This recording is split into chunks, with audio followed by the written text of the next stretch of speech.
पिताजी जल्दी चलिए, वरना मैं आज स्कूल में देरी से पहुंचूंगा। मेरी टीचर बहुत गुस्सा करती है। हाँ हाँ बेटा, अभी चलते हैं, बस 2 मिनट रुको। तभी रमेश की पत्नी कमरे से बाहर आती है और रमेश से कहती है, सुनिए जी, आज शाम को आप ऑफिस से जरा जल्दी घर आ जाइएगा। याद है ना, आज आपको मुझे शॉपिंग कराने के लिए लेकर जाना है। अरे भाग्यवान, इस महीने हाथ जरा तंग है।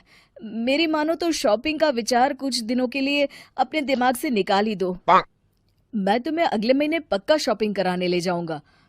अभी मुझे चलना चाहिए, वरना राजू को स्कूल पहुंचने में देर हो जाएगी। देखिए जी, अब आपके ये बहाने पुराने हो चुके हैं। मैं कुछ नहीं जानती। आज शाम को मुझे शॉपिंग करने जाना है, मतलब जाना है। आगे आपकी मर्जी। अच्छा ठीक है भाग्यवान, अब तुम पूरा घर सर पर मत उठाओ, मैं कुछ करता हूँ। इतना कहकर रमेश अपने बेटे राजू को लेकर वहां से चला जाता है। घर से निकलने के लिए रमेश जैसे ही अपनी मोटरसाइकिल शुरू करता है, तभी उसकी माँ उसे आवाज देकर कहती है, अरे रमेश, आज शाम को मुझे कुछ पैसे दे देना। याद है ना, मैंने तुझसे कहा था कि मुझे मंदिर में चढ़ावा चढ़ाना है। अरे माँ, मेरी तनख्वाह आने में अभी 10 दिन बचे हैं। अभी मेरे पास बिल्कुल पैसे नहीं है। हाँ, मेरी तनख्वाह मिलते ही मैं तुम्हें पैसे दे दूंगा।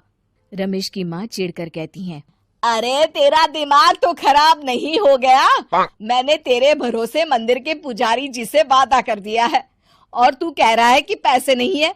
अब मैं पुजारी जी को क्या जवाब दूंगी? तुझे तो मेरी इज्जत की भी कुछ परवाह नहीं है। अच्छा ठीक है माँ, अब तुम गुस्सा मत करो, मैं शाम तक कुछ इंतजाम करता हूँ। इतना कहकर रमेश वहां से चला जाता है। फिर दोपहर को जब रमेश अपने दफ्तर में बैठा होता है, तब उसे अपनी पत्नी और माँ की बातें याद आती हैं। रमेश अपने दफ्तर के एक साथी मोहन से कुछ रुपए उधार मांगता है।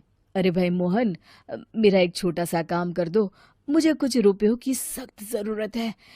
मुझे कुछ दिनों के लिए क्या तुम रुपए उधार दे सकते हो? अरे रमेश भाई, मैं तुम्हें पैसे उधार तो दे सकता हूँ, लेकिन मुझे वक्त पर पैसे लौटा देना। वैसे भी मेरा मानना है कि दोस्ती यारी में कभी पैसों का व्यवहार नहीं करना चाहिए। ये कहावत तो तुमने सुनी ही होगी कि उधार प्रेम की कैंची है। मैं नहीं चाहता कि पैसों को लेकर हमारा रिश्ता खराब हो। अरे मोहन, तुम बिल्कुल चिंता मत करो, मैं तुम्हारे पैसे वक्त पर लौटा दूंगा।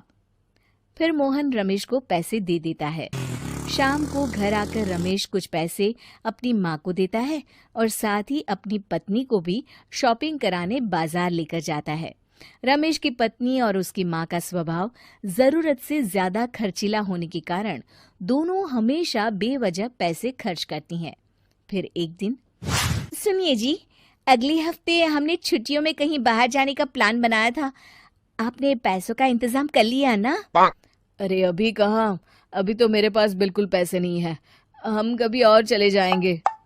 देखिए जी, मैंने सभी सहेलियों से कह दिया है कि मैं बाहर घूमने जा रही हूँ। अगर मैं नहीं गई तो सब मुझ पर हंसेंगी। आप कहीं से भी पैसों का इंतजाम कीजिए जी। इतना कहकर रमेश की पत्नी वहां से चली जाती है।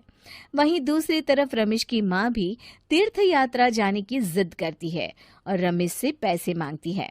फिर अगले दिन रमेश एक सेठ से पैसे उधार लेकर अपनी पत्नी और बेटे को घुमाने ले जाता है और अपनी माँ को भी तीर्थ यात्रा पर भेज देता है।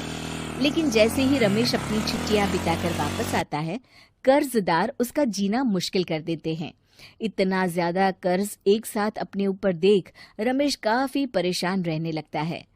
फिर एक दिन राजू की स्कूल की फीस वक्त पर न भर पाने के कारण रमेश को स्कूल में बुलाया जाता है। स्कूल के प्रिंसिपल साहब रमेश को सख्त हिदायत देते हैं कि अगर वक्त पर स्कूल की फीस नहीं भरी गई तो उनके बेटे का नाम स्कूल से काट दिया जाएगा। अपने बेटे की स्कूल की फीस भरने के लिए रमेश अपने दोस्त गिरधारी से कुछ पैसे उधार ले लेता है और स्कूल की फीस भर देता है। रमेश की माँ और उसकी पत्नी खर्चे और घर की जिम्मेदारी संभालते संभालते धीरे धीरे रमेश पूरी तरह कर्ज में डूब जाता है और तभी एक दिन दफ्तर में काम करते समय रमेश की तबीयत अचानक बिगड़ जाती है और वो बेहोश होकर गिर पड़ता है। उसे जल्दी से पास के एक अस्पताल में भर्ती कराया जाता है। रमेश के घर वालों को ये बात पता चल जाती है तो वे सभी अस्पताल पहुंचते हैं। अस्पताल के डॉक्टर साहब उन्हें बताते हैं, देखिए, देर रात तक जागने और जरूरत से ज्यादा काम करने की वजह से इन्हें चक्कर आ गया था। बेहतर यही होगा कि इन्हें कुछ दिनों के लिए पूरी तरह आराम करने दिया जाए। रमेश की हालत देखकर उसके बेटे राजू को बहुत गुस्सा आता है और वो अपनी दादी और माँ से कहता है, माँ, दादी, मैं इतना छोटा हूँ, फिर भी मैं इतना समझता हूँ कि पिताजी दिन रात दफ्तर में काम करके पैसे कमाते हैं।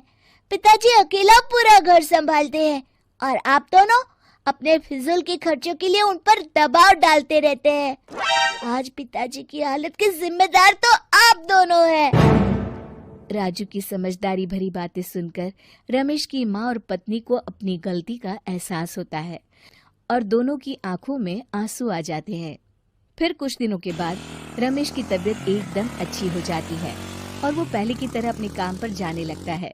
रमेश की माँ और पत्नी अब उसे किसी प्रकार की कोई तकलीफ नहीं देते और ना ही उससे किसी चीज की मांग करते हैं।